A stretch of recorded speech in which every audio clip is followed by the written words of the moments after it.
My name is Aubrey. I'm 42 years old. I have 4 kids. I have a boyfriend that I've had for 10 years who I call my husband.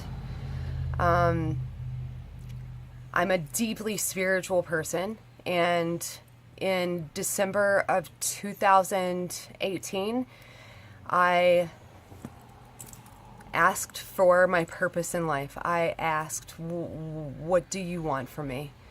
And it was answered with a woman. Guess this would be the first domino that fell. A woman who I spent some time with and learned about her cancer. In one of my meetings at her house, we would go into great detail about her experience with cancer and her being alone and not having money and not being supported. I would also see her double mastectomy scars. She nor I knew that that moment changed my life. I would leave her house, I would come home, I would cry for hours, and I would be filled with so much anger and wonder about how many other people that are fighting alone and that don't have the resources that are available to them. I didn't know if I could do anything about it. I was making $16 an hour. What am I going to do?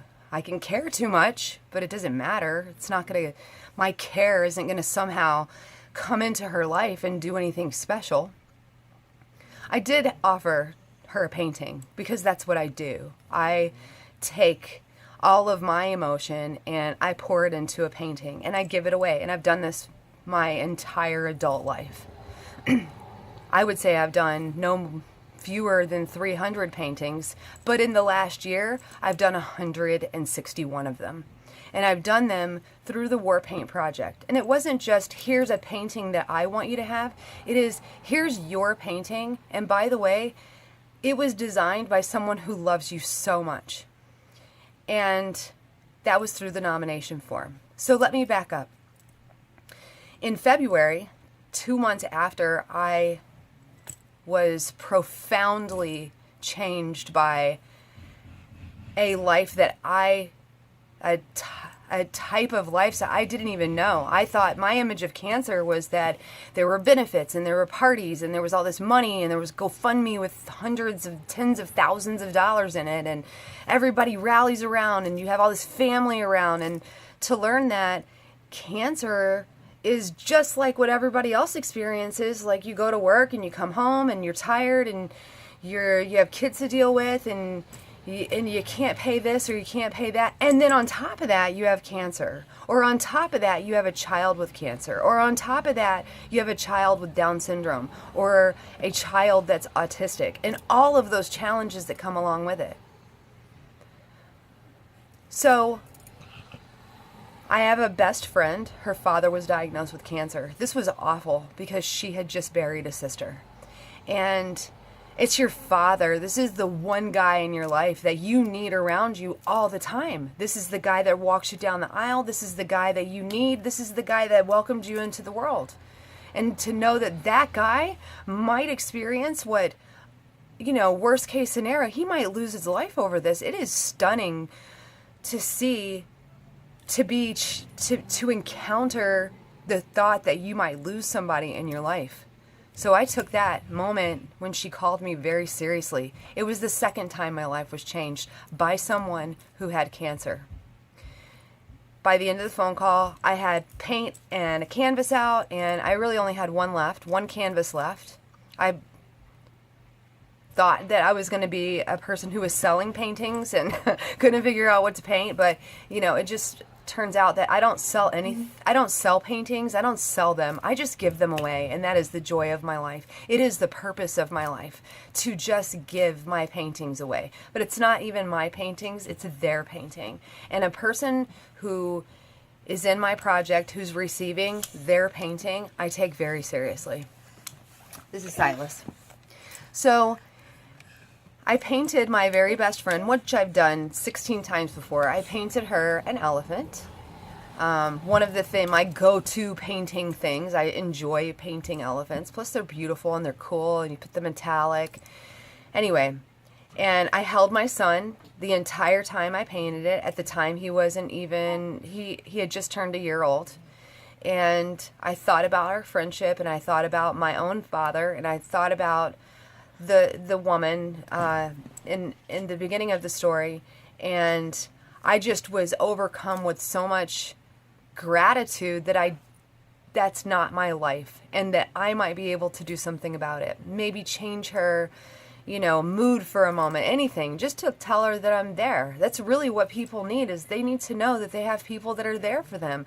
That if they were to create a fundraiser for themselves, or if they were going to have a benefit, or if they were going to, something was going to happen to them, that somebody would care, and somebody would cry, and someone would try for them, and someone would fight with them. So I wanted my best friends to know that I was going to be in her life. She knew that already, but I wanted her to know that, here you go, I want to try to fix you for a minute. And it worked. I like to say that the Warpaint project was born on her smile the moment I gave her her painting. And it's very true. That's very true. So I put a post up and said, no, I'm sorry, let me go back. So when I put her painting up, I also put up a post that said, hey, please give my best friend some support, and please let her know that you love her. And I'm going to tag her in this. So let's give her all as many warm wishes as we possibly can. She's going through it, and her father's going through it, and we need to be there for them. And I think there was over 100 comments and over 200 likes. It was crazy. But it was a gift, and it was an indicator that I have a reach for very generous people who care about someone who's suffering and hurting. This would be important, because one of those people, named Vicky, would reach out to me in my Melanie's Elephant post and ask me to do a painting for her autistic son. And keep in mind, I'm thinking that I might sell my paintings one day. Asked me if I would sell it to her. But I couldn't do it. It's not in me. I don't know what is it worth? It's a picture. It's a painting. It takes me, sometimes only a few hours to do one. It's not worth anything. So why don't I just give you one? And while I'm at it, why don't I just post and put it online and ask anybody if anybody else has a warrior in their life that they would like a painting for, and I will pay for it, and I'll even ship it to you for free. And 12 people answered, and these 12 people, some of them I know very personally, some of them I've not ever met and probably will never meet, but I am such great friends with every one of them because they inspired me to create this project. Those 12 nominations turned into 20, and then 60, and then 90, and then 120, and then today we're at 185 nominations for a painting and a warrior tribute. The warrior tribute is where each person tells me about their warrior, their diagnosis, the day they were diagnosed, and their experience with their cancer or with their diagnosis. They let me tell their story. I share their links, I share their pages, and I ask people to donate to our Warriors fundraisers. Bye, buddy. I then ask them, what can I make them a painting of? If I had a signature as an artist, it would be that I can paint anything. Portraits are kind of my mecca. We'll get there. I paint their painting, whatever it is that they want a painting of, and tell their story and rally the troops. Get as many people to comment and like and post on my posts as I possibly can.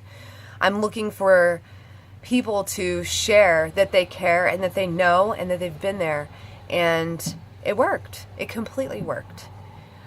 Once the painting is created, I box it up and protect it and ship it off to their house, and when they get it, they have a moment with their warrior, because this is not just anybody that's nominating anybody. It is a family member. Most often it's a mom. It is a mother who is nominating her child. It is a sister nominating her sister. And it is friends nominating friends. They want them to have this painting, and they want to create a moment out of it. And they do. So I have videos and I have pictures of people that are opening up their warrior gift, and there's lots of tears and there's lots of celebration. But on the back of the painting, there is an invitation that if anybody would like to print their painting and use it for fundraising, they can. So I did it. I found a way that I might be able to get into a person's life and show them how much we care and show them how much we love them and give them a beautiful piece of art that came from someone they absolutely love and who adores them, and share their pages and have donations sent their way and just do this over and over and over. Except for there's one really, really horrifying part, is that I'm paying for it and I can't do it anymore. I've used fundraisers in the past and they've been very generous, but they've barely covered a quarter of the expenses. So what do? Do I just stop? Do I just say, oh, well, people don't want to donate to me. They don't want to help me. So I guess we should just stop everything. So I'm in my own little fight. And my fight is to try to get this project to continue. And I need your help to do it. My website is www.thewarpaintproject.com. There's a button that says Latest Reveal. There's a button that says Sponsors Unite. There is a button that says Donate Here. And if you do, I write your name on the back of the painting for every painting we ever do. Today there are over 100 names. Our average donation is $25. Anything and everything that you do is recognized. It's appreciated. And it's something that continues to change my life every single day.